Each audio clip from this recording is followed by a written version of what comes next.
I'm Beau Price, and this is Meet the Ocean Encounters.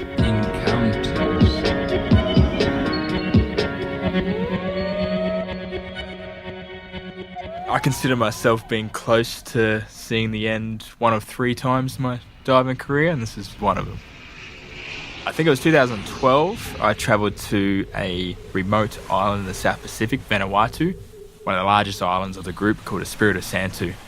The closest township is called Luganville. Coming into Luganville, you've got 2 main entrance points, and it's quite famous because in World War II, the Allies had rigged one channel with mines to restrict all the other traffic and monitor the incoming traffic in the other main channel. A luxury liner called the President Coolidge had been converted into a troop carrier. It's close to 600 foot long. And unfortunately, this one took the wrong heading, went into the wrong channel and struck a mine in the starboard aft, killing an engineer instantly. And before the vessel sunk or was scuttled, the captain actually went full ahead and put her up onto the island, where 4,998 people were able to walk off safely. Within a couple of hours, she listed onto her stern and she was actually engulfed with water, and she came back down into around, I believe the bow was about 20 metres or 60 feet, and in the stern sits around 66 to 70 metres, so it's quite a deep wreck. But it's world renowned in wreck diving enthusiasts, and it was one of my first encounters in the technical diving. Dives that have to be staged over a period of days before you actually complete the whole dive. Deep, long dives, multiple tanks. And the reason why that's done is because we literally cannot hold enough gas on our person. So we have to actually dive, planning it day by day, depth by depth, and we stage bottles at certain depths. And there's certain mixes of gas that accelerate our decompression process on the way back up once we actually do complete the dive. So we spent the first couple of days heading on down. We were planning on doing a stern dive down to the 70 metres, and traditionally if you get to the stern via the interior of the ship, navigating your way through the wreck.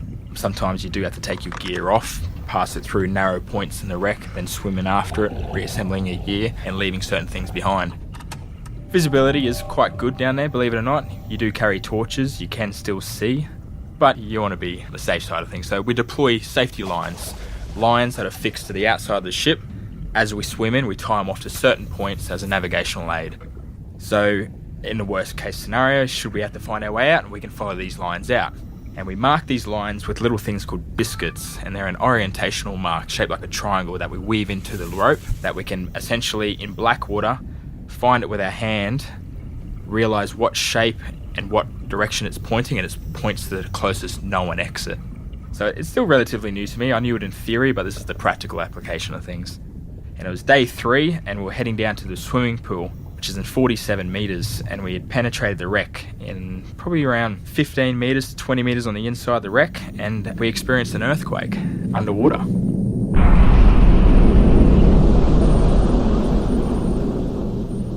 And being a wreck of that age, since the 1940s, a fair bit of sediment had built up and all the rafters and overhangs. So when this tremor had hit, I'll call it a tremor because it wasn't a full earthquake, it was enough to knock off all this sediment. And we just saw this blanket slowly come down. And it's gone from 10 metres visibility to absolutely nothing. You put your hand on your mask and you can't see the outline of your mask. And we're inside this wreck, there's sharp objects, enclosed spaces, and we basically had to calm down and orientate our way to get back out. But luckily, through the training that we had done and the lines that we had implemented, we were able to locate the biscuits and make our way slowly back out, but making sure that all 3 of us were safe in doing so, monitoring gas supply and air and getting to the next stage bottles to make sure we are breathing the right gas at the right point.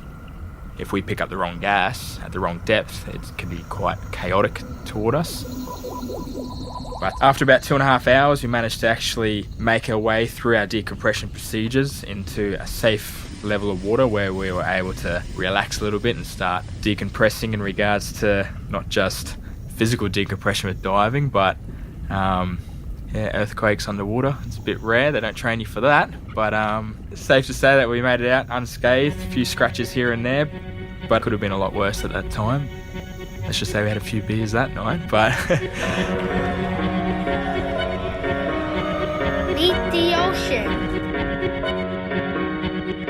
Meet the Ocean Encounters is produced by Paul North and Andrew Gettings, with editing by Ashley Caritis and original music by Vin Gast, with special thanks to commercial diver and ocean explorer Beau Price. Meet the Ocean is a listener-supported nonprofit. You can support Meet the Ocean by joining its online Patreon community.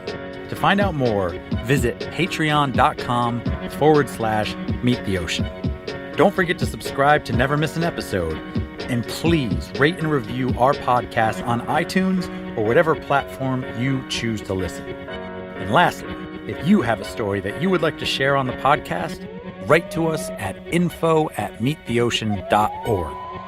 We thank you for listening, and until next time, may the salt water be with you.